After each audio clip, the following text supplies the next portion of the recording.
Sir अंदर कुछ भी नहीं है। अगर एक और खून हुआ तो कहीं ना कहीं लाश तो दिख जाती, लेकिन कुछ भी नहीं।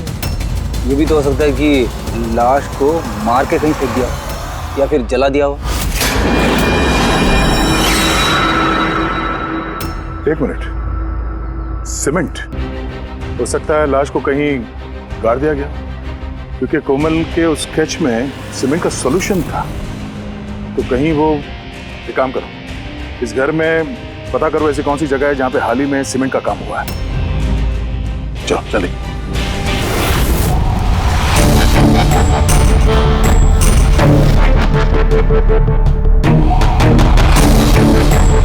पूर्वी, रेडी?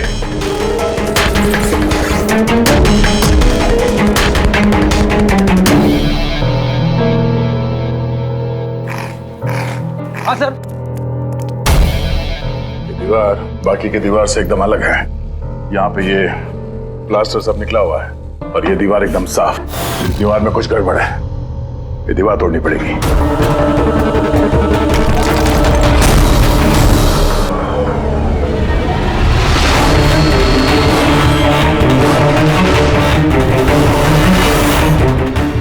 ये देखो यार, यहाँ तो कंकाल पड़ा हुआ है। कंकाल? हाँ।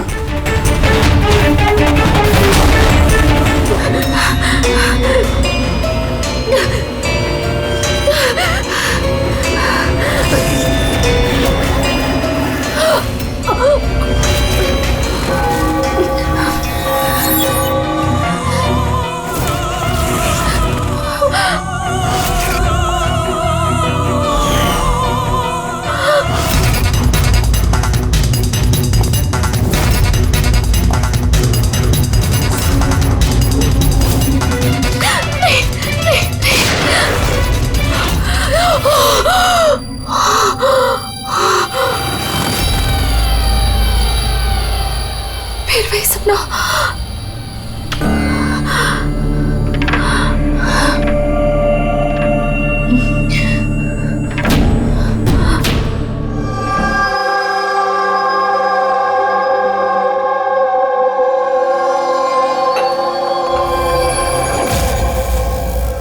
यशवंत, कोमल अब कैसी है?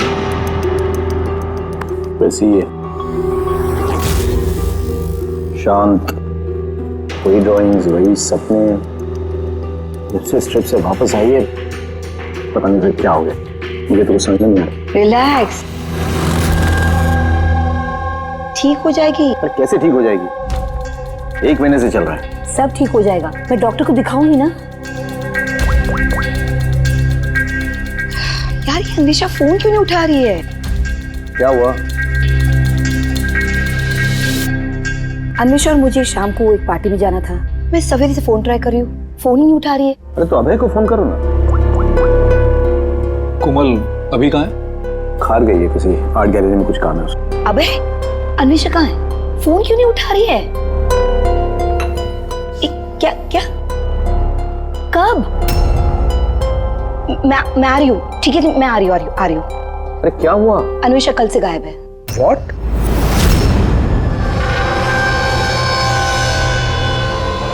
ये तो स्केचेस है। सर ये स्केचेस मैंने ही बनाए हैं, मैं एक आर्टिस्ट हूँ।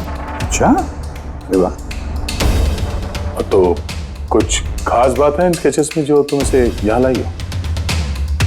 जी, क्या? इन पेंटिंग्स में जो जगह है और जो भी चीजें हो रही हैं वो सर बार बार मेरे सपनों में आती है। ये पिछले 1 महीने से हो रहा है। और भी कुछ आता है इसके अलावा? नहीं सर, सिर्फ ये जगह है। सर जो भी इस पेंटिंग में हो रहा है ना, मुझे लगता है कि वो मेरे सामने हो रहा है और मैं वहां मौजूद हूँ। ये लाल साड़ी में औरत का खून, कोई आदमी इसे गोली मार रहा है। सर आर्टिस्ट है, कुछ ज्यादा ही इमेजिन कर लिया होगा इसने। जो सोचा था बिल्कुल वैसे के वैसे ही सपने में भी आ गया। नहीं सर, मेरे पेरेंट्स भी ऐसा सोचते हैं, लेकिन ऐसा नहीं है। मुझे लगता है कि ये हो चुका है या होने वाला है। अच्छा, ऐसी जगह पे तुम पहले भी कभी जा चुकी हो क्या? नहीं सर, ये जगह पे तो मैं कभी गई भी नहीं हूँ। तो फिर अचानक से ये सारे सपने आने कैसे लगे? सर लास्ट मंथ मैं अपने फ्रेंड्स के साथ एक ट्रिप पे गई थी नैनीताल। वहाँ कुछ हुआ और उसके बाद से ये सब हो रहा है। क्या हुआ बताओ। नहीं सर, कुछ याद नहीं है।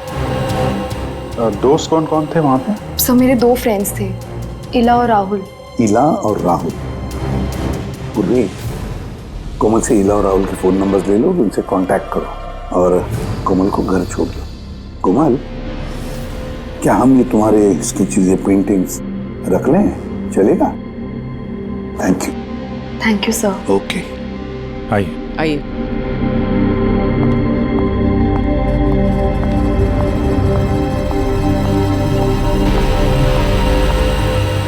सर, ये कोमल जो सोच रही है, ये ऐसा हो सकता है क्या? क्यों नहीं हो सकता है पंकज? बिल्कुल हो सकता है। ऐसा घर ढूंढना होगा जो चर्च के आसपास हो। ये भी पता नहीं कि मुंबई में है कि मुंबई के बाहर है। रजिस्ट्रेशन के ऑफिस से पता करते हैं, अगर मुंबई में कहीं ऐसी जगह है तो पता चल जाएगा सर। लोकल एसेसर और प्रॉपर्टी रिकॉर्ड ऑफिस में भी पता करते हैं सर। देखते हैं कोमल ने जो कहा वो सच है या उसका सपना था। कुछ भी करके मेरी बीवी को ढूंढिए इंस्पेक्टर साहब। मेरी अन्वेषा आज तक मुझे बिना बताए कभी अपनी माँ के घर भी नहीं गई है। और आज हालत ये है कि 48 घंटे बीत चुके हैं और मुझे कुछ नहीं पता कि मेरी बीवी कहाँ है। माना कहाँ हो रहा है इनसे? मेरी अन्वेषा को ढूंढ के लाए। इंस्पेक्टर साहब प्लीज अन्वेषा को जल्दी ढूंढिए ना, प्लीज। देखिए मैम, हमको जादूगर तो है नहीं कि फोटो देखी और ढूंढ लिया। कोशिश कर रहे हैं। अच्छा आप ये बताइए कि अन्वेषा जी के गायब होने से पहले उन्हें आपने कहाँ देखा था और कब देखा था? कल दोपहर वो घर से निकली थी इंस्पेक्टर साहब। अच्छा आप बता सकते हैं कि वो कैसे गई थी? रिक्शा या फिर टैक्सी? हमारी कार लेके गई थी सर। ठीक है, आप नंबर दीजिए गाड़ी का। ठीक है, मैं उसका फ़ोन नंबर सर्विलेंस पे डाल देता हूँ और ट्रैफिक डिपार्टमेंट को इन्फॉर्म कर देता हूँ गाड़ी के बारे में। आप चिंता मत कीजिए, हम उसे ढूंढ लेंगे। अच्छा सुनिए। जी सर। आपकी वाइफ ने जाने से पहले क्या पहना था? सर मेरी बीवी ने लाल रंग की साड़ी पहनी हुई थी सर।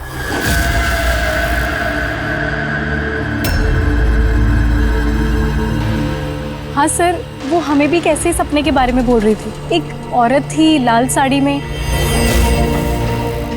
एक गन थी। मगर वहाँ पे तो सर ऐसा कुछ नहीं था, और जहाँ हम लोग गए थे वहाँ पे तो इसमें से कुछ देखने को ही नहीं मिला।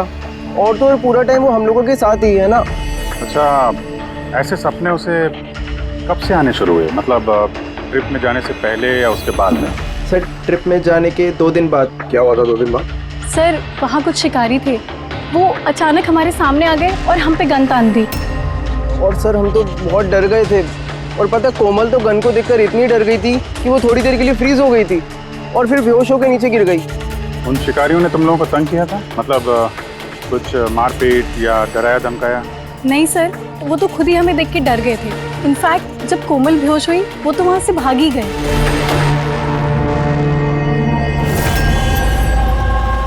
सर चर्च के आसपास तो वैसा कोई घर नहीं है।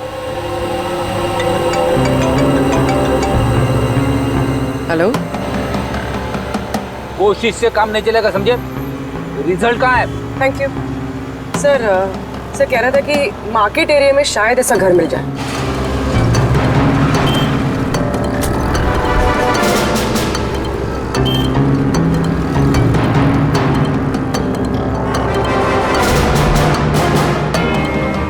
कुछ पता चला? नहीं सर।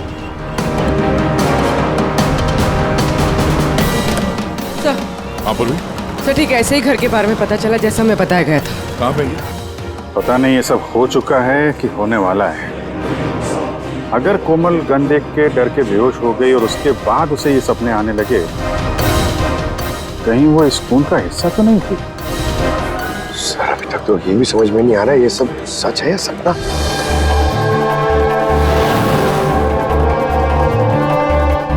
विश्वास ही नहीं हो रहा।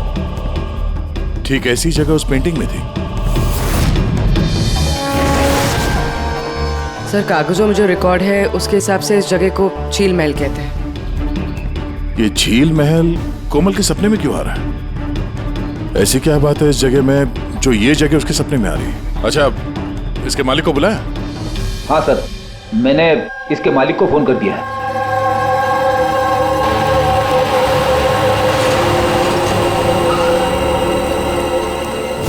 पुलिस यहाँ? ये यहाँ क्या कर रहा है?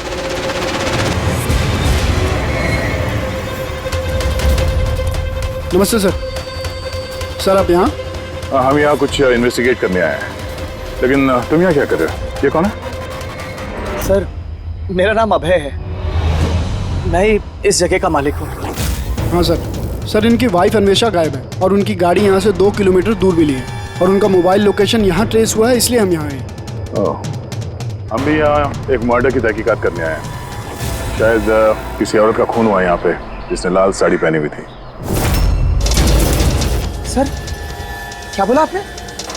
किसी औरत का खून हुआ है जिसने लाल रंग की साड़ी पहनी थी? हाँ। सर लाल रंग की साड़ी तो मेरी बीवी अन्वेषा ने भी पहनी हुई थी।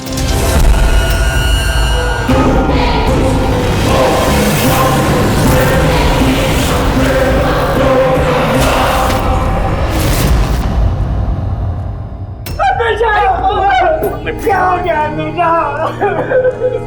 मेरी अन्वेषा को क्या हो गया? फ्रेडी, कोमल और उसके माँ बाप को बुलाओ और डॉक्टर सालुके को भी। लगता है इस कोमल ने ये खून होते हुए देखा था अपने सपने में। सर आपने अभी कोमल का नाम लिया? वो माला और यशवंत की बेटी कोमल? हाँ। क्या उसने मेरी अन्वेषा का खून होते हुए देखा है? तुम इन सबको जानते हो? हाँ सर, बहुत अच्छी तरह से। एक दूसरे को जानते हैं? ये क्या चक्कर है?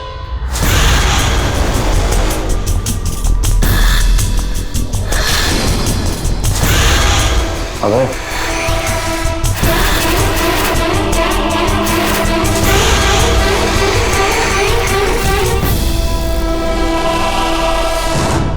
कोमल तुम्हें जब मालूम था कि मेरी अन्वेषा का खून हो गया, तुमने मुझे बताया क्यों नहीं? और चुपचाप क्या देख रही हो? और तुम लोग क्या देख रहे हो चुपचाप? और माला तुम तो अन्वेषा की दोस्त थी ना? तुम्हें तो जरूर कोमल ने बताया होगा, तो तुमने क्यों नहीं बताया मुझे कि मेरी अन्वेषा मर चुकी है? मेरी समझ में कुछ नहीं आ रहा है।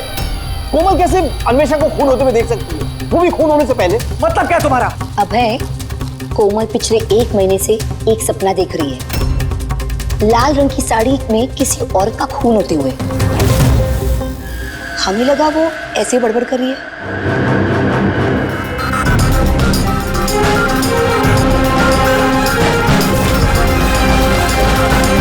सर ये वो औरत नहीं है।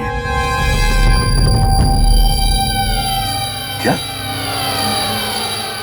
कोमल बेटा ध्यान से देखो, लाल साड़ी जैसे आपने देखा था और ये जगह भी ठीक वैसे ही जैसे आपने सपने में देखा था। सर ये जगह तो वही है, लेकिन अन्वेषा आंटी वो नहीं है जो मेरे सपनों में आती थी। वैसे भी वो औरत का तो गोली मार के खून हुआ था ना, इनका तो गला कटा है। एकदम सही कह रही है दया, ये बच्ची कोमल एकदम सही कह रही है। ये वो औरत नहीं है जिसका खून होते हुए इसने देखा। लेकिन डॉक्टर साहब आप दया, यहाँ आते वक्त नीचे मैंने खून देखा है, धूल में सना हुआ। मुझे लगता है यहाँ पर कुछ सालों पहले खून हुआ होगा। सर मतलब यहाँ एक और खून हुआ है? शायद, और उसने भी लाल साड़ी पहनी थी और उसकी मौत हुई गोली लगने से। पूरी खड़ी घर की एक बार फिर से तलाशी लो। अगर अब तक जो कोमल बेटी ने बोला है वो सच हुआ है तो ये भी सच ही होगा।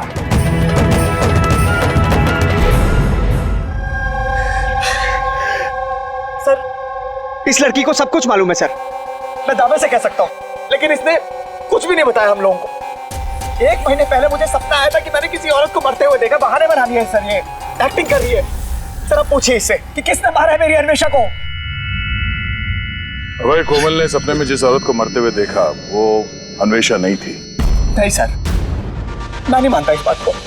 मुझे तो यकीन है कि इसी ने मारा है मेरी बीवी को। क्यों मारेगी कोमल अन्वेषा को? क्यों मारेगी? क्या मोटिव है इसके पास?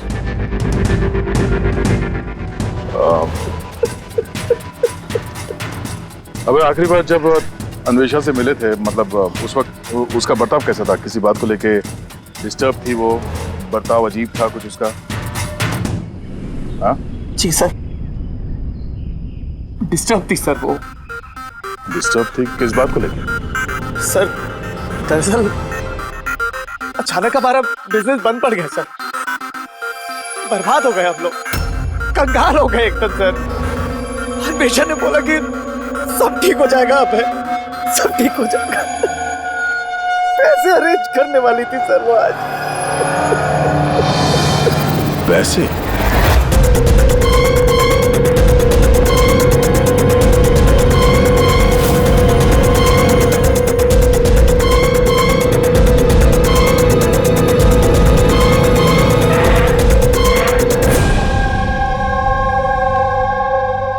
पंकज, इस अन्वेषा की कॉल डिटेल्स निकालो, पता करो कौन कौन कॉल करता था उसे और किस किन लोगों से वो ज्यादा बात करती थी फोन पे, ठीक है? और उसके क्रेडिट कार्ड और डेबिट कार्ड के डिटेल्स भी निकालो।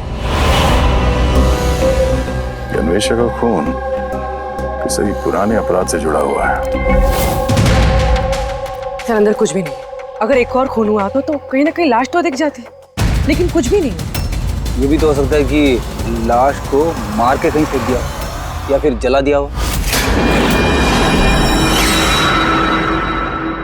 एक मिनट, सीमेंट? हो सकता है लाश को कहीं गाड़ दिया गया, क्योंकि कोमल के उस स्केच में सीमेंट का सॉल्यूशन था।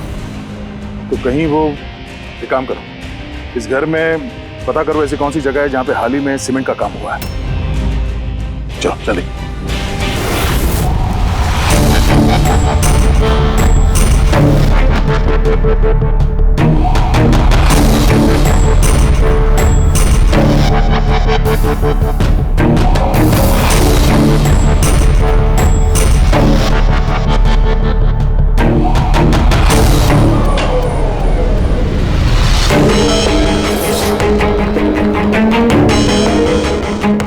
पूर्वी, रेडी?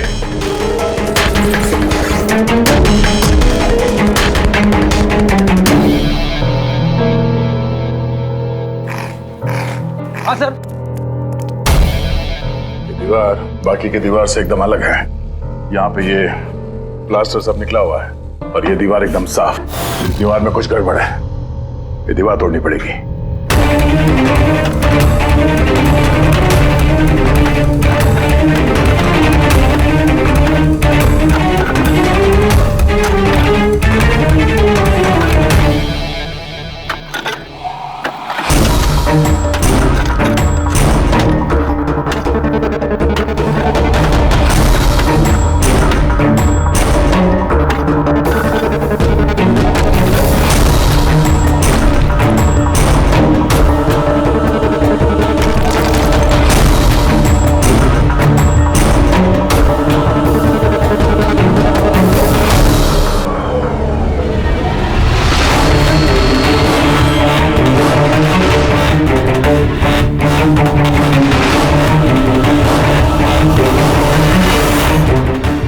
ये देखो यार, यहाँ तो कंकाल पड़ा हुआ है। कंकाल? हाँ। समझ में नहीं आता, एक लड़की जो कभी झील में गई ही नहीं, जिसने कभी किसी लाल साड़ी वाली औरत का खून होते हुए देखा ही नहीं, उसे इस तरह के सपने कैसे आते हैं? उसे ये सब कैसे मालूम?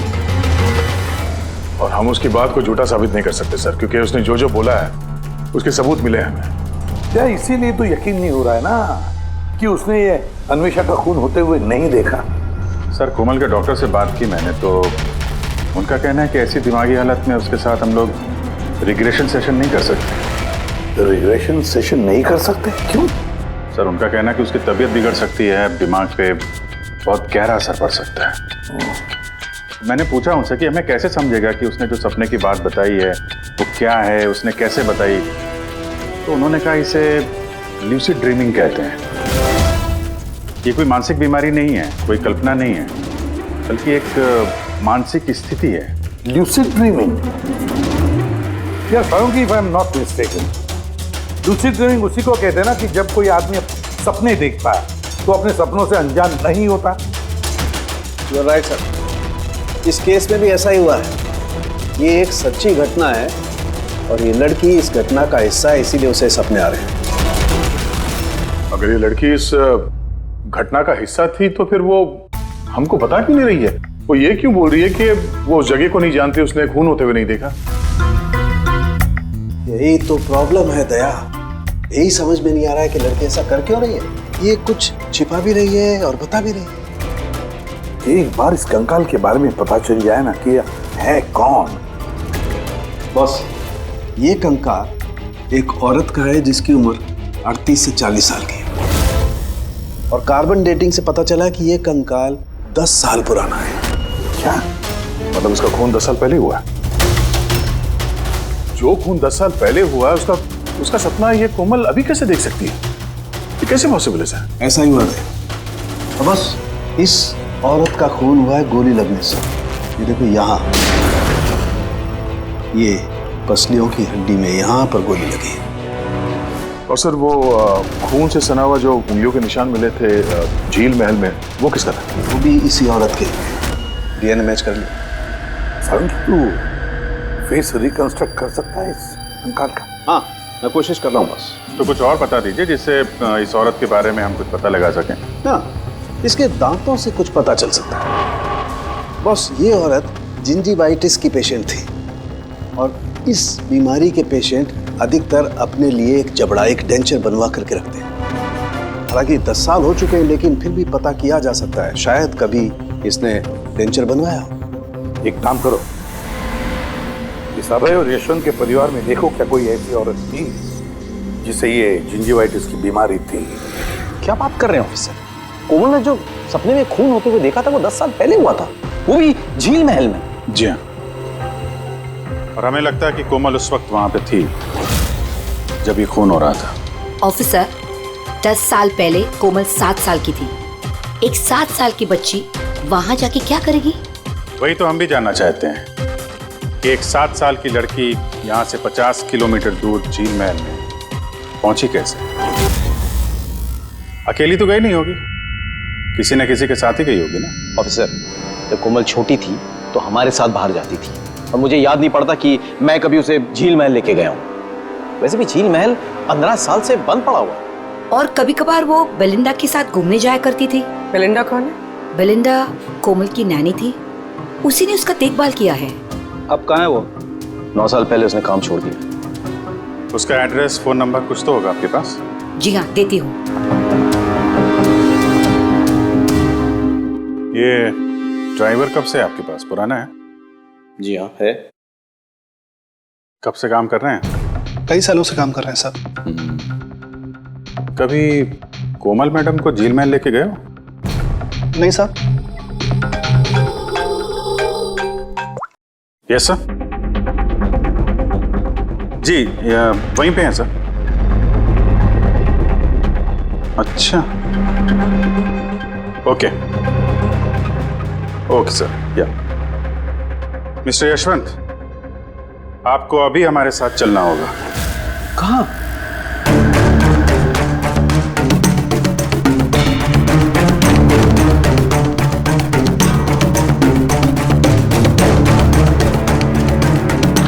ये नहीं हो सकता। ये झूठ है। ये आप लोग झूठ बोल रहे हैं मुझसे। झूठ तुम बोल रहे हो यशवंत। सब कुछ जानते हुए भी हमें गुमराह करने की कोशिश कर रहे थे। मैं क्यों करूंगा गुमराह? तुम्हें पता है क्यों नहीं?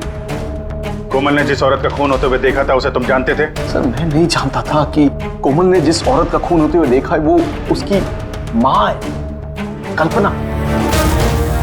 हमने उस कलेक्टर के डेंटल कार्ड से पता लगाया। जिस डॉक्टर से कल्पना अपना डेंटल ट्रीटमेंट कराती थी उसी ने बताया कि वो औरत तुम्हारे परिवार से थी, तुम्हारी बीवी कल्पना यशवंत। आपके हाथ जोड़ता हूँ सर, प्लीज कोमल को मत बताना कि उसने अपनी माँ का खून होते हुए देखा है सर।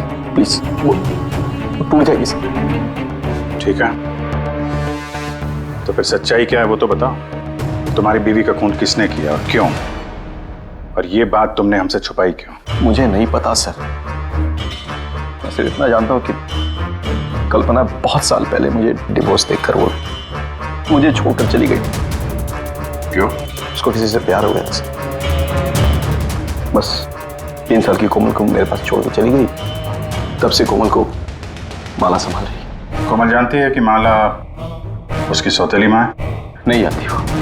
ये कल्पना यशवंत को डिवोर्स देके कहीं और चली गई थी तो फिर वो झील महल में आके कैसे मर गई? और उसका खून होते हुए कोमल ने कैसे देख लिया? बहुत कुछ मालूम है मुझे, लेकिन मेरी कोई सुने तब ना। जब उनको बताने की कोशिश की तो उन्होंने मुझे नौकरी से निकाल दिया। नौकरी से निकाल दिया? क्यों? क्यों निकाल दिया? वो क्या है, एक बार जब कोमल बाहर से घूम के घर पे आई थी तो बहुत ही चुप थी। मैंने उससे पूछा कि क्या हुआ है, लेकिन उसने मुझे कुछ भी नहीं बताया। फिर उसके 2 दिन बाद वो ड्राइवर संपत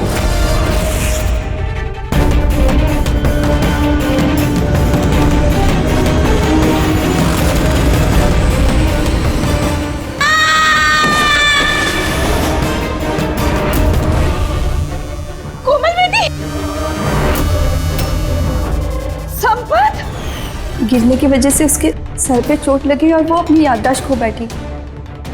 ये बात मैंने यशवंत जी और माला जी को भी बताया था, लेकिन उन्होंने मुझे ही सुना दिया और फिर नौकरी से निकाल दिया। कोमल घूमने के लिए बाहर जाती है और जब वापस आती है तो चुपचाप है, और फिर कोई उसे सीढ़ियों से धक्का देता है, उसकी याददाश्त चली जाती है। और कुछ साल बाद अचानक कोई आता है, कोमल पे गन तान देता है, कोमल बेहोश हो जाती है। होश में आने के बाद उसे वो खून वाले सपने आना शुरू हो जाते हैं। इंटरेस्टिंग। अच्छा, कोमल उस दिन जब चुपचाप लौटी थी, वो किसके साथ लौटी थी? विकास जी के साथ।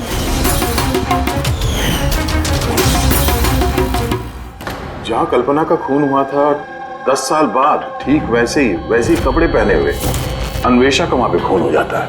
ये कोई कोइंसिडेंस नहीं हो सकता बॉस। हो सकता है 10 साल पहले हुए खून की गवाह हो वो, और खूनी ने उसे किसी बहाने वहां बुलाया और मार दिया उसको। और इस अन्वेषा ने खूनी को ब्लैकमेल करने की कोशिश की होगी तो उसने उसे रास्ते से हटा दिया। फिर तो कोमल की जान को भी खतरा हो सकता है। खूनी को डर होगा कि कहीं उसकी याददाश्त वापस ना आ जाए, उसको भी मारने की कोशिश करेगा वो।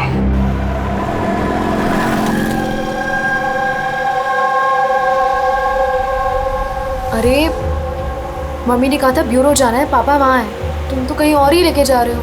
सही कहा, मैं तुम्हें कहीं और ले जा रहा हूँ। कहाँ? तुम्हें तुम्हारी माँ के पास। क्या बकवास कर रहे हो? मम्मी तो घर पे है। माला, वो तुम्हारी असली माँ नहीं है। तुम्हारी असली माँ कल्पना थी, जिसका खून होते हुए तुमने 10 साल पहले देखा था। क्या? और अब तुम्हारी बारी, और न्यूज में आएगा कोमल की एक्सीडेंट में मौत। होशियारी मत दो। कोई है?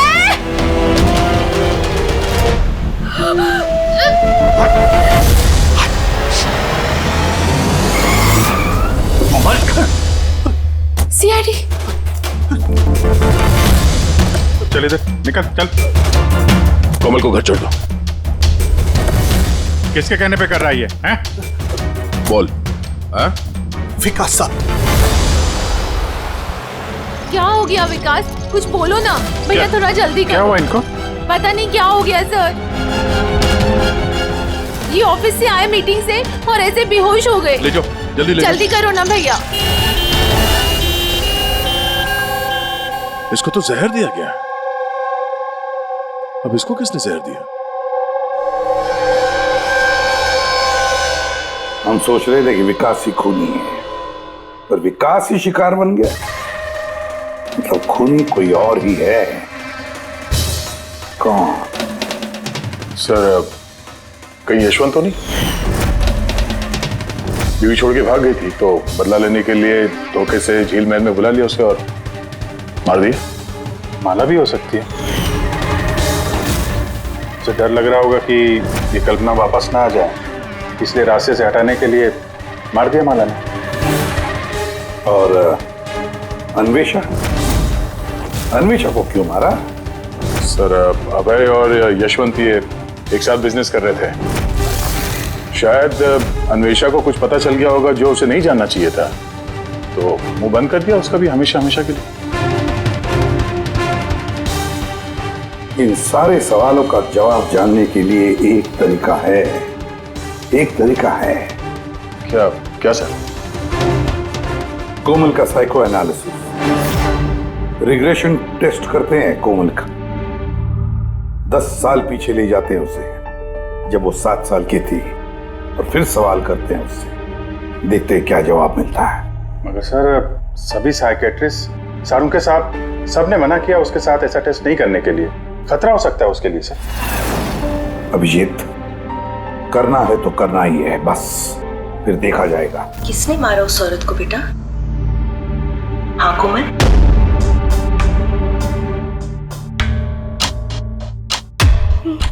मम्मा, मम्मा के हाथ में गन है।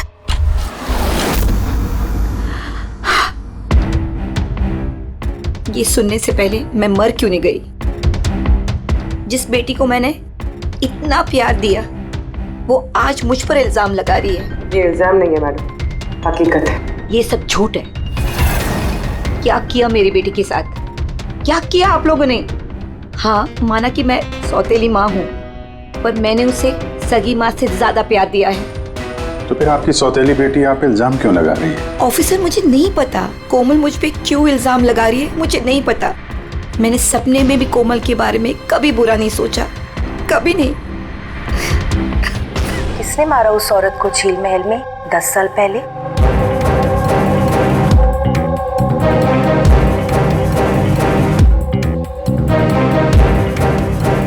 अभय अंकल।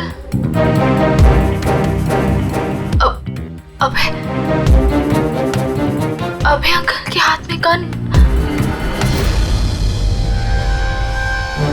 नहीं तो तुम सब लोग मिलकर ना मुझे फंसा रहे हो। ये उन तीनों की चाल है, माँ बाप और बेटी की, और जिसमें तुम लोग भी शामिल हो। एक बात बताओ, कौन ऐसा बेवकूफ आदमी होगा जो अपनी बीवी को मारकर खुद अपनी जगह पर दफनाएगा? बोलो। और मैं उस कल्पना को क्यों मारूंगा? मेरा तो उससे कोई लेना देना भी नहीं था।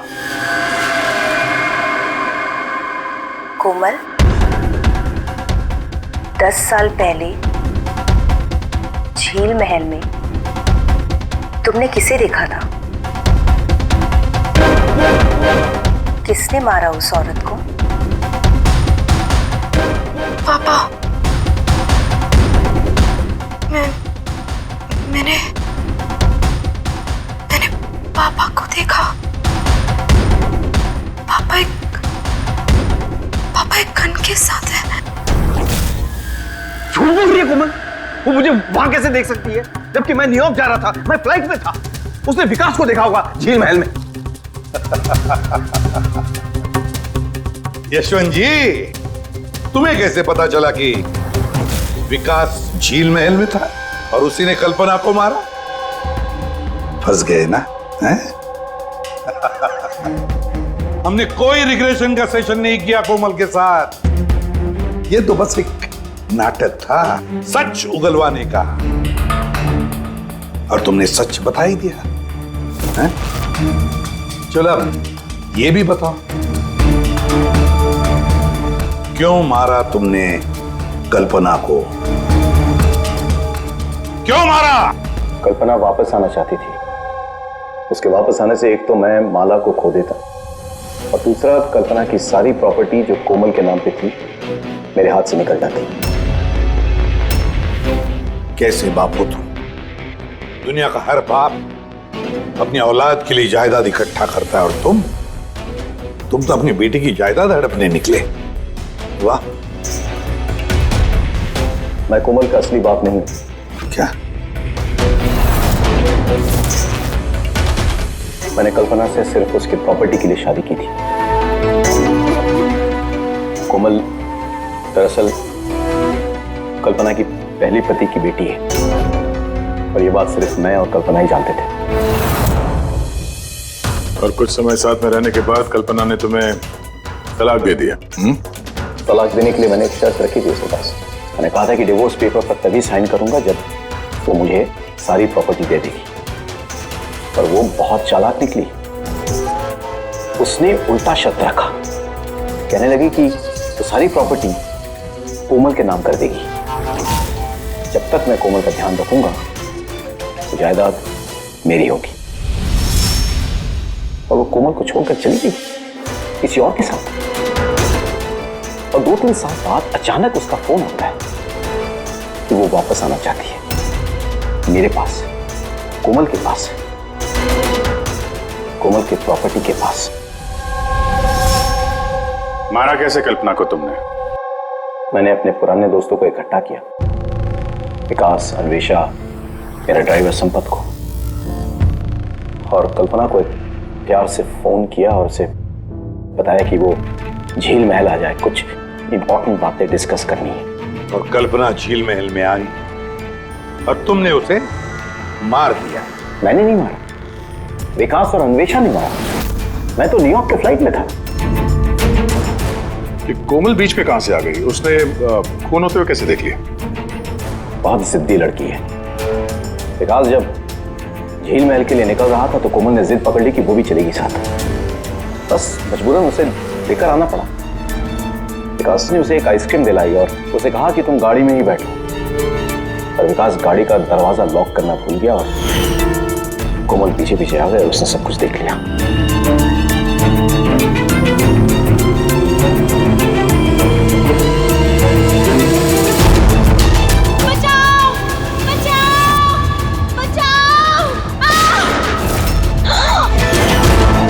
और पकड़े जाने के डर से तुमने संपत से उसे धक्का मरवा दिया। वो बच तो गई लेकिन उसकी याददाश्त चली गई।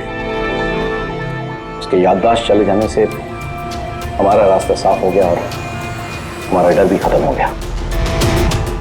फिर अन्वेषा को क्यों मार दिया? अन्वेषा का बिजनेस डाउन चल रहा था तो उसने मुझे ब्लैकमेल करना शुरू कर दिया। कहने लगी कि कल्पना के मौत के बारे में सबको बता देती है। मजबूरन मारना पड़ा। ये अन्वेषा को तूने मारा है? छोड़ूंगा नहीं। धोखा दिया दोस्त ने तूने हमें। वाह यशवंत वाह, एक गुनाह छुपाने के लिए तुमने 3 गुनाह किए। अपने बीवी को मारा, दोस्तों को मारा, और बेटी को 2 बार मारने की कोशिश भी की, सिर्फ पैसों के लिए। कानून तुम्हें कभी माफ नहीं करेगा। कड़ी से कड़ी सजा होगी तुम्हें, फांसी होगी तुम्हें, फांसी।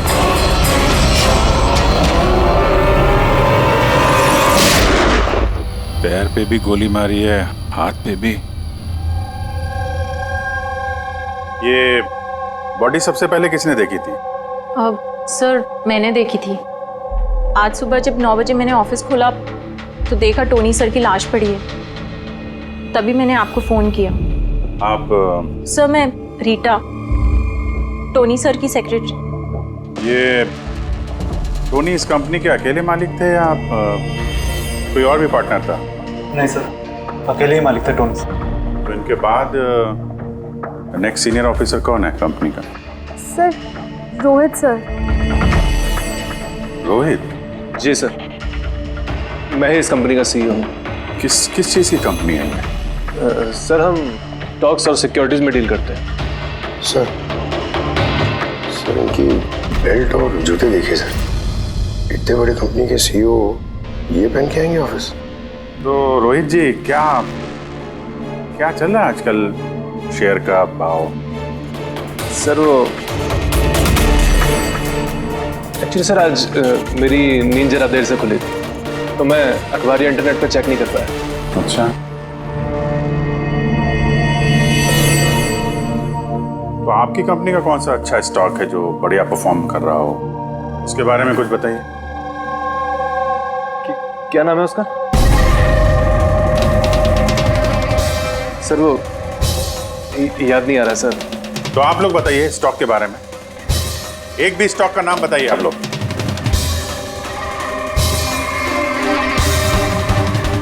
क्या हो क्या रहा है यहाँ पे? हैं?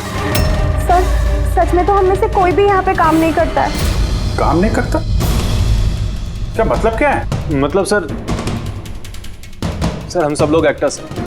मगर ये तो फाइनेंस कंपनी है, इसका फिल्मों से क्या लेना देना? सर फाइनेंस कंपनी तो सिर्फ नाम की है, यहाँ पर सर कोई काम नहीं करता। हम एक्टर को सिर्फ इसलिए रखा है ताकि हम यहाँ काम करने की एक्टिंग कर सके। एक्चुअली सर टोनी सर से मिलने दिन में बहुत सारे क्लाइंट्स आते थे। हमारा काम बस इतना होता था कि उन्हें दिखाना कि ऑफिस में बहुत काम हो रहा है। ये टोनी क्या काम करता था? किस चीज़ की मीटिंग होती थी यहाँ पे? सर उनकी जो भी मीटिंग्स होती थी वो उनके केबिन के अंदर होती थी। अब वो क्लाइंट्स के साथ क्या बातें करते थे वो हम में से किसी को नहीं पता सर। और कब से चल रहा है ये सब? सर पिछले 2 हफ्ते से। कमाल है, एक नकली कंपनी जहाँ पे नकली काम होता था उसके मालिक का खून हो जाता है। समझना पड़ेगा एग्जैक्टली यहाँ पे हुआ क्या था। तो यहाँ पे टोनी को पहली गोली लगी है। अगर उसे गोली यहाँ लगी है तो वहां उसे भाग जाना चाहिए था, वो तो एग्जिट है। वो वापस ऑफिस के अंदर क्यों गया? शायद खूनी इस तरफ होगा, बचने के लिए इधर भागा होगा। ये हैंडल पे भी खून है। वहां से अंदर आया और फिर वहां पे लेके गया उसको जहां पे खून हुआ। ब्लड ट्रेल इधर भी है। सर ये यहाँ देखिए, इतना सारा खून। लगता है यहाँ पे छुप के बैठा होगा बचने के लिए। खूनी आया, उसके बाद उसको वहां ले गया जहां पे उसकी मौत हो गई। सर वो पानी का बॉटल सर, पानी लग रहा है सर। है तो पानी, बॉटल में खून। बॉटल हाथ में थी या उससे मारा? खून तो वहां है, तो इसका मतलब खून यहाँ पे है तो शायद ये बॉटल यहीं होगी। यहाँ पे छुपा होगा तो बॉटल हाथ में ली होगी बचने के लिए। यहाँ वहां जाते समय गिर गई। यहाँ पे भी खून। वहां से आया तो इस पे हाथ लगा और सर हाँ, यहाँ तो ब्लड ट्रेल है। यहाँ पे पंजे का निशान है, यहाँ भी खून है, यहाँ भी पंजे का निशान है। कुछ पकड़ रहा था या फिर? अरे क्या? ठीक हो? हाँ सर। गन छुपा के रखी है अंदर। शायद इसी को ढूंढने आया होगा, लेकिन इसके पहले गन तक पहुंचता खूनी पहुंच गया इसके। मगर सर ये ऑफिस में उसने गन क्यों छुपा के रखी? ऑब्वियसली उसकी जान को खतरा होगा। इतना गड़बड़ घोटाला करके रखा हुआ था यहाँ पे, एक्टर्स लोगों को हायर करके रखा था। पता नहीं कितने दुश्मन होंगे इसके। ये डायरी भी कोड जैसे लग रहा है ना सर। कोड वर्ड में लिखा है और डायरी को छुपा के रखा था। जरूर इसका टोनी के मौत के साथ कोई ना कोई कनेक्शन है। ये इसका बॉडी स्कैन चेक किया तुमने? वैसे स्कैन देखा मैंने, बाकी सब कुछ ठीक है। सिर्फ इसके एब्डोमेन में मुझे कुछ अजीब सी गोल गोल सी चीज नजर आ रही है। समझ में नहीं आ रहा क्या है। चलो देखें क्या। ये देखिए सर, ये जो गोल गोल सी चीज है ना तारिका, ये मेटेलिक चीज है, कोई something metallic. Metallic like coin जैसी? एब्सोल्युटली। लेकिन ये इसके एब्डोमेन में आई कैसे? एक काम करते हैं, इसके पोस्टमार्टम से ही पता लगेगा आखिर ये चीज है क्या।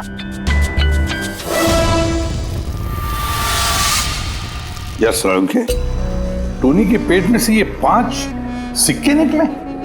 बॉस, मैंने इन सिक्कों के बारे में पता लगाया। ये सिक्के किसी भी देश की ऑफिशियल करेंसी नहीं है।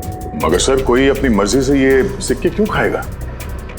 शायद खूनी ने टॉर्चर करने के इरादे से टोनी को मजबूर किया होगा ये सिक्के निकलने के लिए। कोई ना कोई कनेक्शन तो है इस सिक्कों का इस केस के साथ। ये जो टोनी के नकली एम्प्लॉइज हैं, इनसे पूछते हैं। तो बताइए, आप में से किसने ये कॉइन्स देखे टोनी के पास? नहीं सर, किसी ने नहीं। सर याद कीजिए, जोर डालिए अपने दिमाग पर, बताइए। टोनी का खून किसने किया? आप दोनों कौन? मैं दीनानाथ और ये शेखर। मैंने यहाँ फोन किया था। ऑफिस जाकर पता चला कि टोनी का खून हो गया। आप लोग कैसे जानते हैं टोनी को? मैं उससे सेट कॉइन्स खरीदता था। Set coins? जी। ये है क्या एग्जैक्टली? सेट कॉइन एक ऑनलाइन करेंसी है। इसका व्यापार ऑनलाइन यानी इंटरनेट पे होता है। जैसे गोल्ड में और शेयर मार्केट में लोग इन्वेस्ट करते हैं, वैसे इसमें भी करते हैं। बस अंतर यह है कि ये फिजिकल फॉर्म में नहीं होता, गोल्ड कॉइन की तरह, है ना? नहीं सर, होता है ना। जैसे गोल्ड कॉइन होता है ना, वैसे ये कॉइन भी बाजार में मिलता है। टोनी उन चुनिंदा लोगों में से था जो इनका व्यापार करता था। एक मिनट दीनानाथ जी, क्या ऐसी कॉइन्स आपने खरीदी थी टोनी से? हाँ सर, मैंने ऐसे ही 10 कॉइन्स खरीदे थे और एक कॉइन की कीमत 3 लाख रुपए थी। ये देखिए। माय गॉड, ये तो ठीक वैसे ही है सर। सर, आप लोगों को तो अंदाजा भी नहीं होगा कि ये कॉइन्स खरीद के कितने लोग करोड़पति बन चुके हैं। इनकी कीमत भी दुगनी हो चुकी है। मैं तो और भी खरीदना चाहता था। शेखर को बुलाया था ताकि ये भी इन्वेस्ट करे। दीनानाथ जी, आपके साथ धोखा हुआ है। जी हाँ, ये जो सेट कॉइन्स है ना, ये इंटरनेट करेंसी, ये सोने के सिक्कों की तरह बाजार में नहीं मिलती। आपके साथ झूठ बोला टोनी ने। मेरे सारे पैसे डूब गए। इन कॉइन्स की कोई कीमत नहीं रही। दीनानाथ जी, इस टोनी की जैसे 420 दुनिया में बहुत है जो खुद के फायदे के लिए आप जैसे लोगों को फंसाते हैं। काश अपने पैसे इन्वेस्ट करने से पहले आपने थोड़ी जांच पड़ताल की होती। अच्छा हुआ मैंने पैसे इन्वेस्ट किए, वरना मैं भी लूट जाता। मेरी बेटी की शादी कैसे होगी? मैंने अपनी सारी जमा पूंजी इसमें लगा दी, अपने प्रोविडेंट फंड्स के पैसे भी। सर, लगता है टोनी ने जानबूझ के थोड़े ज़्यादा उम्र वालों को ही अपना निशाना बनाया है। उन्हें टेक्नोलॉजी और इंटरनेट के बारे में ज़्यादा जानकारी होती नहीं है। हाँ सर। सर, कहीं ऐसा तो नहीं कि जिन जिन लोगों को टोनी ने धोखा दिया है उनमें से किसी ने टोनी का खून कर दिया? हो सकता है दया, बिल्कुल हो सकता है। टोनी के इस खूनी तक पहुंचने के लिए हमें पहले ये पता लगाना चाहिए कि टोनी ने कितने सारे लोगों को ये सेट कॉइन्स को लेकर फंसाया है। और फिर ये भी जानना बहुत जरूरी है कि टोनी के पेट में ये सेट कॉइन्स गए कैसे। सर, मैंने इस टोनी का पूरा इतिहास चेक किया। उसके पास कई नकली आईडी कार्ड्स थे, उस पर अलग अलग एड्रेसेस, अलग अलग फोन नंबर्स। सर, हमें तो ये भी नहीं पता है कि टोनी उसका असली नाम है भी या नहीं। और फिलहाल तो हमें ये भी नहीं पता सर कि ये सारे जुर्म उसने अकेले किए हैं या कोई पार्टनर भी है उसका।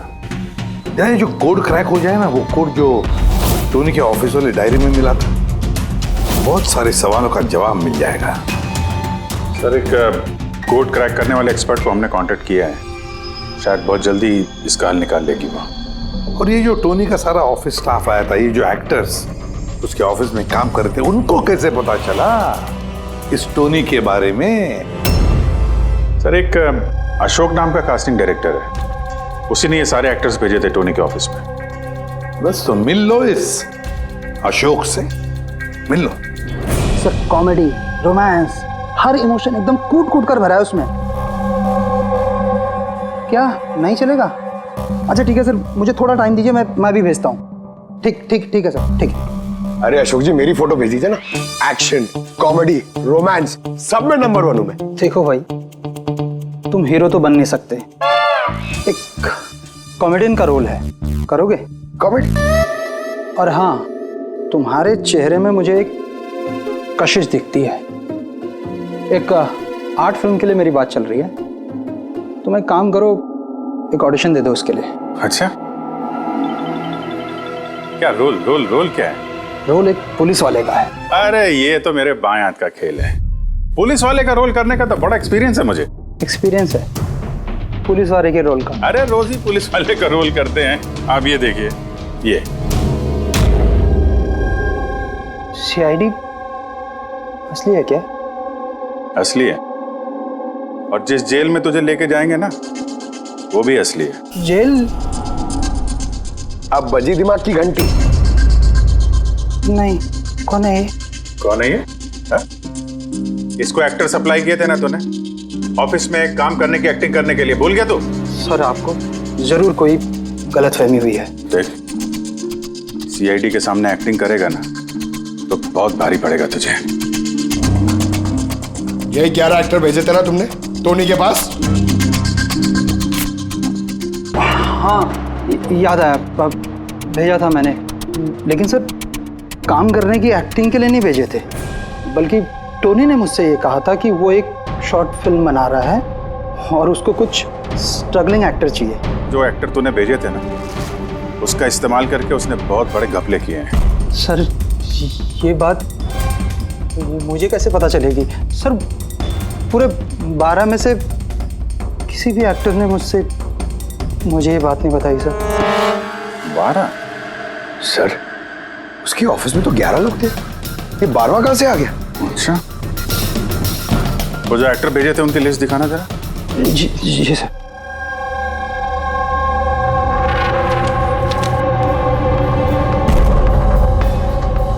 ये नया नाम है, ईशा कुमार।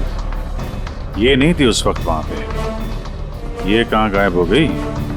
सर इस केस में सवाल ज्यादा है, जवाब कम है, और वो कोड भी क्रैक नहीं हुआ अभी तक। सर रीना जी, आपने हमें यहाँ टोनी के घर पे क्यों बुलाया? और वो उन कोड्स का हल निकाल पाई या नहीं? काफी टेढ़ा कोड है सर, बिना साइफर के हल निकाल पाना नामुमकिन है। साइफर? ये साइफर क्या होता है? साइफर कोई ऐसी किताब या डायरी होती है जिनके अंदर इन खुफिया कोड्स का राज छुपा होता है। फ्रेडी, जैसे अंडरवर्ल्ड की दुनिया में ये चीजों के नाम को कोड्स में इस्तेमाल करते हैं, जैसे गन है उसे घोड़ा कहते हैं, और कौवा मतलब मोबाइल। तो ये सारे कोड्स एक साइफर में होते हैं। अगर ये साइफर मिल जाए तो सारे सवालों के जवाब मिल जाएंगे। सर मुझे लगता है कि टोनी इस साइफर को ऐसी जगह रखता होगा जहाँ से उसे वो आसानी से देख सकता हो या पढ़ सकता हो। लेकिन सर उसका ऑफिस तो अच्छी तरह से चेक किया था, वहां पर तो कुछ भी नहीं मिला। तो हो सकता है टोनी के घर पे मिल जाए। ये देखिए सर, बड़ा अजीब सा निशान इस पेपर पर, शायद ये निशान इस कोड का कोई अहम हिस्सा है। तो इस निशान का राज यहीं कहीं होना चाहिए। घर का एक कोना चेक करते हैं। रीना जी, ये देखिए, इस किताब में भी ठीक वैसा ही निशान है।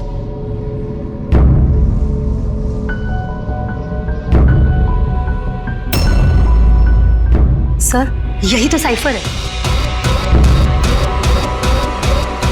ये देखिए, इस पेज पर सिर्फ 7 सेंटेंसेस हैं और इसके हर सेंटेंस के फर्स्ट वर्ड को हम हाईलाइट करके देखते हैं।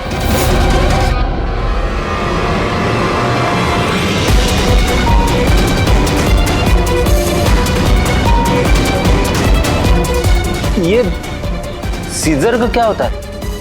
जूलियस सीजर का नाम तो सुना होगा ना? हाँ। लगता है उसके जमाने का कोई पुराना कोड है। तो यहाँ ये सीजर के आगे जी भी तो है। यही तो मालूम करना है कि कौन से सीजर साइफर का इस्तेमाल हुआ है। मान लो ए अगर जी है और बी अगर एच है तो A to Z कुछ इस तरह दिखेगा। ये देखिए, ये हो गया। अब हम इसे फॉलो करके देखते हैं कि हमारा कोड का मतलब क्या है। और हमारा पहला कोड है SUNGTQASGX-10। अब हम इसे मैच करके देखते हैं। SMUO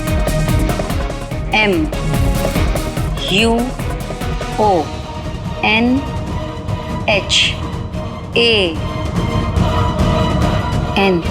मोहन?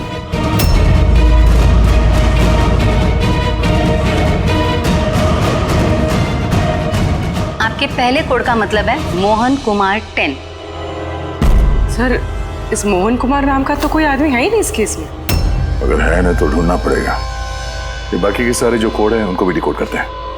प्लीज़ कुणाल, तुम समझने की कोशिश करो। मैं पंकज से बहुत प्यार करती हूँ। प्लीज़ तुम मेरे और पंकज के बीच कभी मत आना। सच?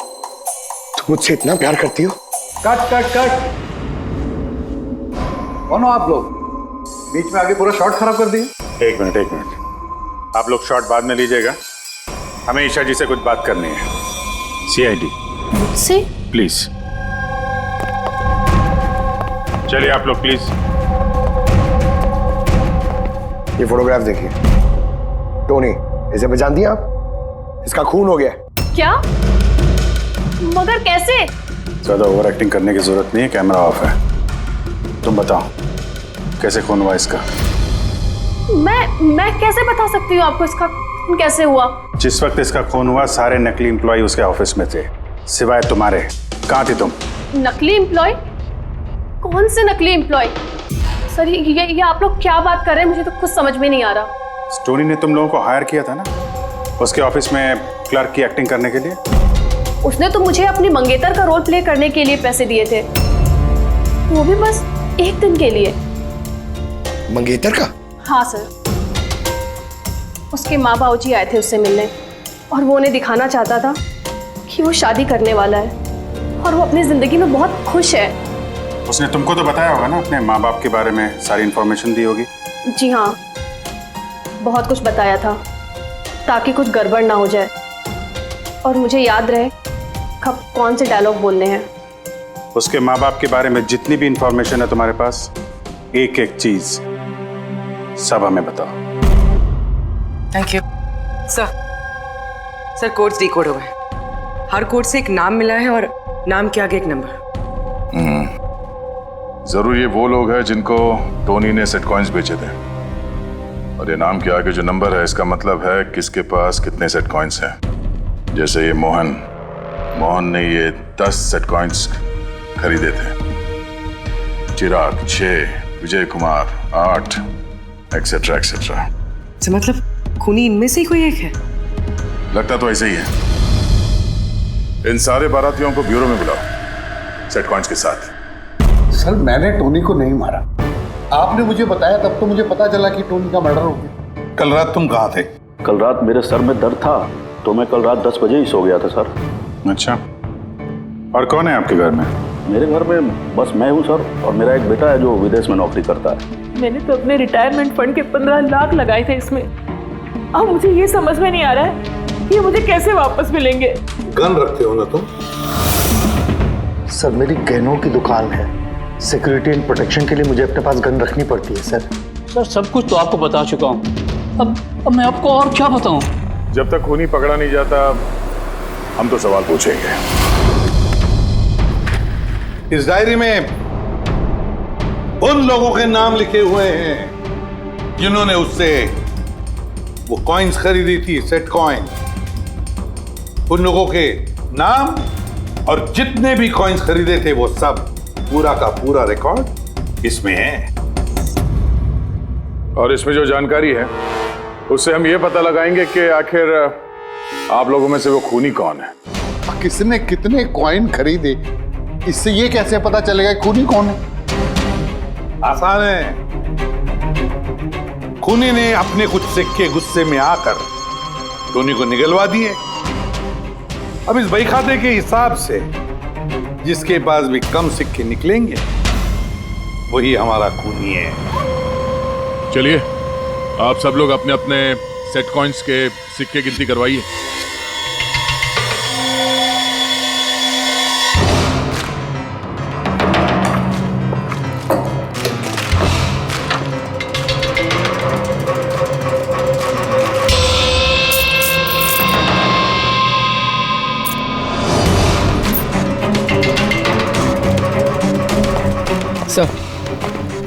सारे के सारे कॉइन्स हैं, एक भी कम नहीं। कोई भी कम नहीं? ये कैसे हो सकता है? अब तो यकीन हो गया ना आप लोग को कि हम निर्दोष हैं। अब ये क्या कहानी है सर? अगर ये सारे निर्दोष हैं तो फिर गुनहगार कौन है? ये तो अब टोनी के माता पिता ही बताएंगे। नहीं, ये नहीं हो सकता। हमारा बेटा नहीं मर सकता सर। आपको जरूर कोई गलतफहमी हुई है। हमारा बेटा तो अपने ईमान का इतना पक्का था कि वो किसी का 1 रुपया भी ना ले, और आप कह रहे उसने लोगों को ठगाया।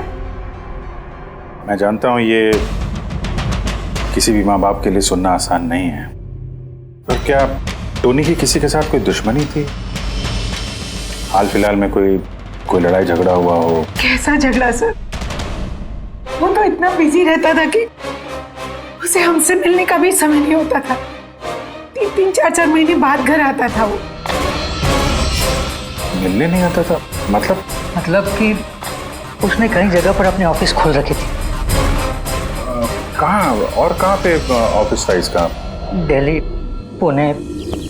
जिस शहर में ये टोनी रहा है, कुछ ना कुछ घपला तो जरूर किया होगा उसने। कुंडली निकालो इसके पिछली जिंदगी की।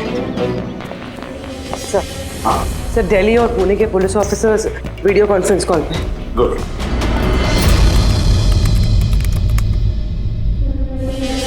सर, इस स्केच को देखिए सर। टोनी से इसकी शक्ल मिलती है। इस आदमी के खिलाफ 2 साल पहले यहाँ दिल्ली में FIR दर्ज हुई थी। कई लोगों के साथ में चिट फंड में इसने घोटाला किया था, लेकिन सर इसका नाम टोनी नहीं बल्कि अमर है। सर, यहाँ पर उसका नाम प्रशांत था। पिरामिड स्कीम के नाम पर उसने लोगों को बड़े बड़े सपने दिखाए और कई लोगों के पैसे खा गए। बहुत लोगों ने उसके खिलाफ कंप्लेंट भी दर्ज की है। सारे शहरों में यही कारनामा किया सर इसने। एक शहर से बेईमानी का पैसा इकट्ठा करके दूसरे शहर को रवाना हो गया किसी और को टोपी पहनाने। इसका मतलब है इस टोनी के दुश्मन सिर्फ इसी शहर में नहीं, बाकी शहरों में भी हैं। तो खूनी में से कोई हो सकता है। मतलब सर, हर शहर से ऐसे लोगों की लिस्ट निकालनी पड़ेगी जिनके साथ धोखा हुआ है। सर, यहाँ पर उसके खिलाफ कल्पेबल होमिसाइड की केस भी है। ये आलोक नाम के आदमी के उसने पैसे खा लिए थे। वो सदमा वो आदमी बर्दाश्त नहीं कर पाया, इसलिए उसने सुसाइड किया। तो टोनी को मारने का सबसे बड़ा मोटिव तो आलोक के किसी करीबी के पास है। ना तो उसने सिर्फ पैसा खोया बल्कि अपने किसी करीबी को भी खोया है। हाँ, आलोक, पुणे।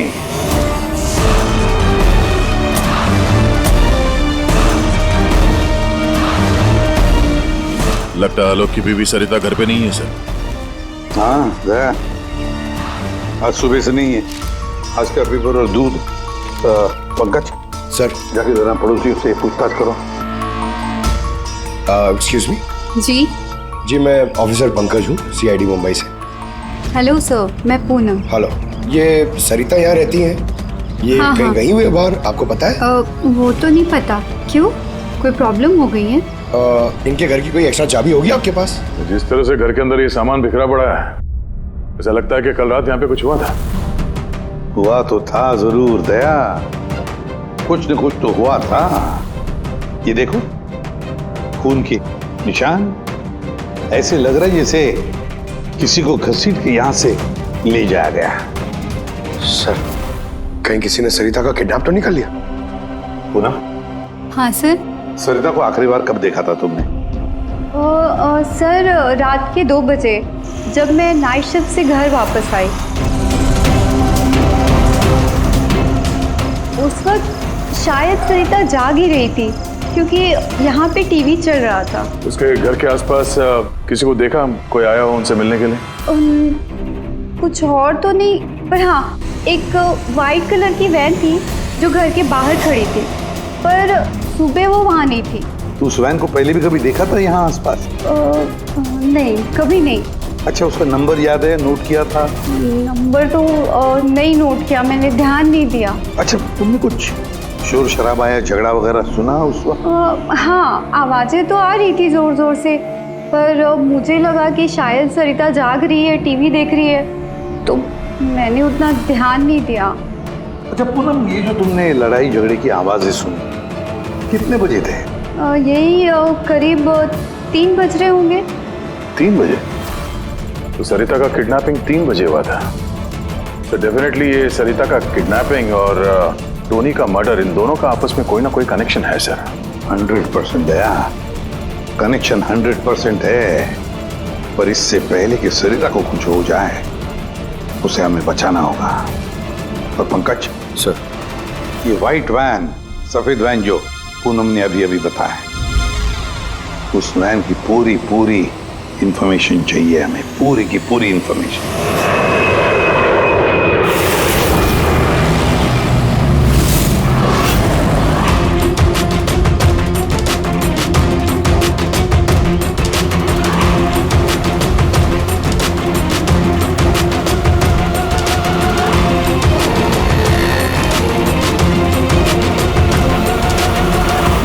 सर, यही रास्ते से वो व्हाइट वैन क्रॉस हुई थी।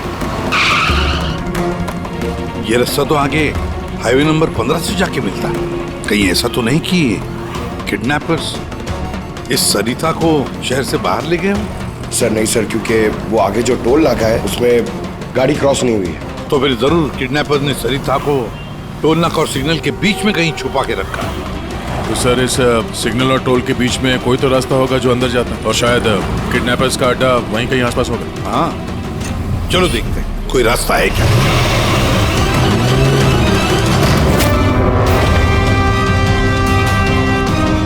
माय गॉड,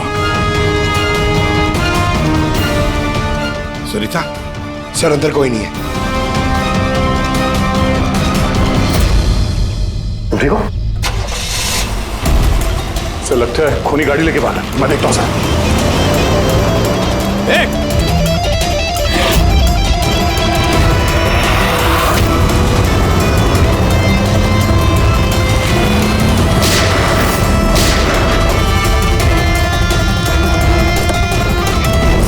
सर एम्बुलेंस आ रही है। सरिता, ये बताओ किसने किया ये सब? उसने मेरी आंखों में पट्टी बांध रखी थी, इसलिए उसका चेहरा भी नहीं देख पाई मैं। नहीं सर, निकल गया, गाड़ी का टायर पंचर करके गया वो।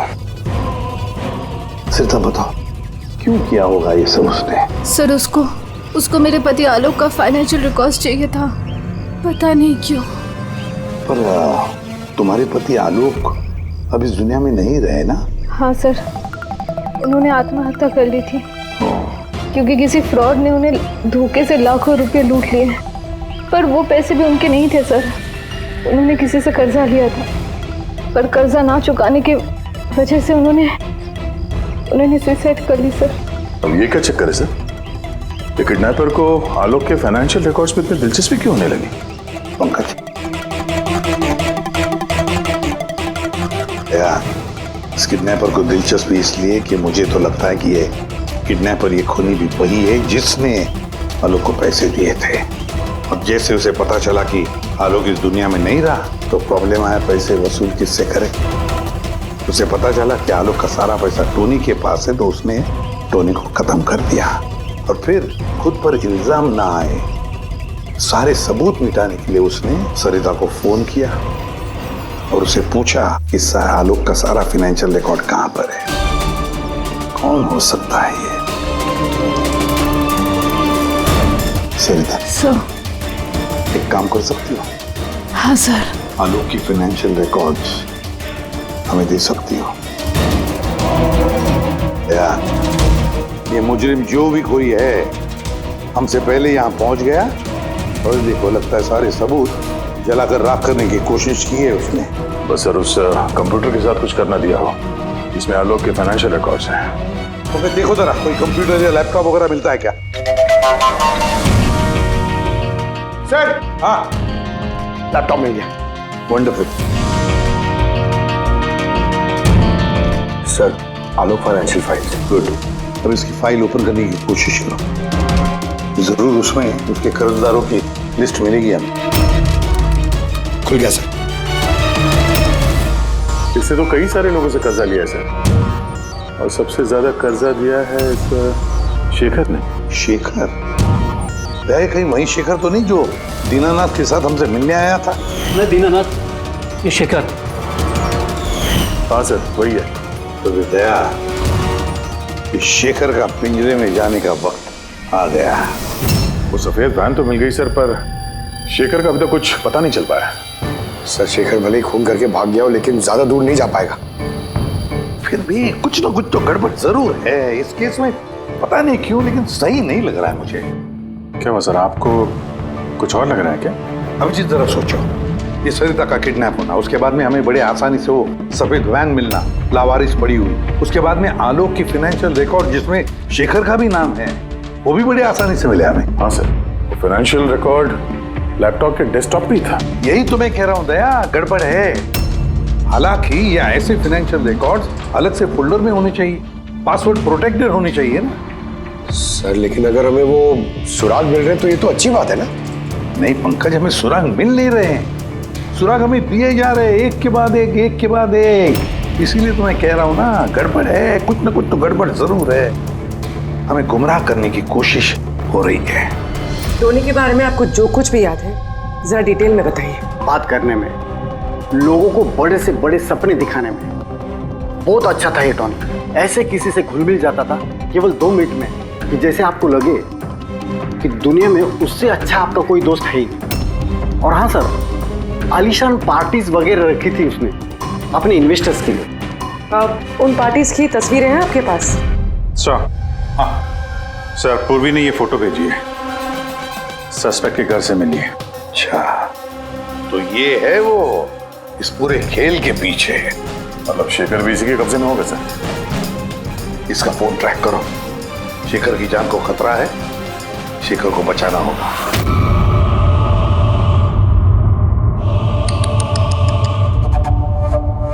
अब तो तुम्हें भगवान भी नहीं बचा सकता शेखर। सीआईडी को सारे सबूत तुम्हारे खिलाफ मिले हैं। अब तो ये ट्रिगर दबाकर तुझे बस मार डालूंगी और उन सबको लगेगा कि तू देश छोड़ के भाग गया। नहीं, ऐसा मत करो प्लीज, मत मारो मुझे। मैं वाकई देश छोड़ के चले जाऊंगा। आपके बारे में मैं किसी को नहीं बताऊंगा। I promise. अरे शेखर, तुम समझ नहीं रहे हो, तुमने मेरा चेहरा देख लिया है। अब मैं तुम्हें छोड़ने की बेवकूफी तो करूंगी नहीं, इसलिए तुम्हें मरना पड़ेगा। मत मारो मुझे प्लीज, मत। कोई है? प्लीज बचाओ मुझे, बचाओ मुझे, कोई है? मुझे बांध के रखा यार। उठाओ।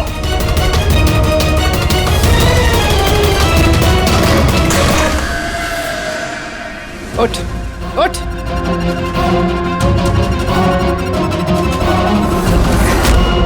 सर मैं रीटा, टोनी सर की सेक्रेटरी। तुम्हारा चेहरा तो हमने भी देख लिया था मिस रीटा। मैंने तो कोई सबूत, कोई गवाह कुछ नहीं छोड़ा था, तो आपको कैसे पता चला? इस फोटो के जरिए। तुमने हमसे कहा था कि तुम टोनी को पिछले 2 हफ्ते से जानती हो, तो फिर 2 साल पुराने इस फोटो में तुम क्या कर रही हो? ये बहुत कुछ कह गया। अब बताओ, तुमने अपने बॉस टोनी को क्यों मारा? टोनी मेरा बॉस नहीं था, मैं टोनी की बॉस थी। लेकिन तुम तो उसकी सेक्रेटरी बन के घूम रही थी, वो क्या था? वो सिर्फ और सिर्फ एक नाटक था दुनिया को दिखाने के लिए। असल में सारा दिमाग मेरा था इसमें। टोनी को तो मैंने सिर्फ आगे रखा था ताकि कभी कानून हम तक पहुंचे तो टोनी पकड़ा जाए। तो फिर टोनी का खून करके अपने पैर पे कुल्हाड़ी क्यों मार ली? क्योंकि जब चींटी के पर निकल आते हैं तो उसके पंख काटने पड़ते हैं, और टोनी बहुत ही ज्यादा हवा में उड़ने लगा था, बहुत ही लापरवाह और ओवर कॉन्फिडेंट हो गया था। उसने दीनानाथ के साथ सेल्फी खींच के सोशल मीडिया पे डाल दी वो फोटो। तो तुम्हें डर लगा कि अगर वो फोटो सोशल मीडिया में चला गया तो जिन जिन शहरों में उसने 420 की है वहां कोई ना कोई उसे पहचान लेगा। हाँ, और उसके पेट में जो सिक्के थे वो सिक्के मैंने ही उसे निकलवाए थे ताकि आप लोगों को लगे कि खून किसी ऐसे आदमी ने किया है जिसके साथ टोनी ने बेईमानी की है। और इसलिए तुमने सारे सबूत शेखर के खिलाफ कर दिए ताकि हम उसे अपराधी समझें। न जाने कितनी जिंदगियों के साथ खेला है तुमने। देश भर में न सिर्फ लोगों के पैसे चुराए बल्कि उनकी खुशियां, सपने सब छीन लिए।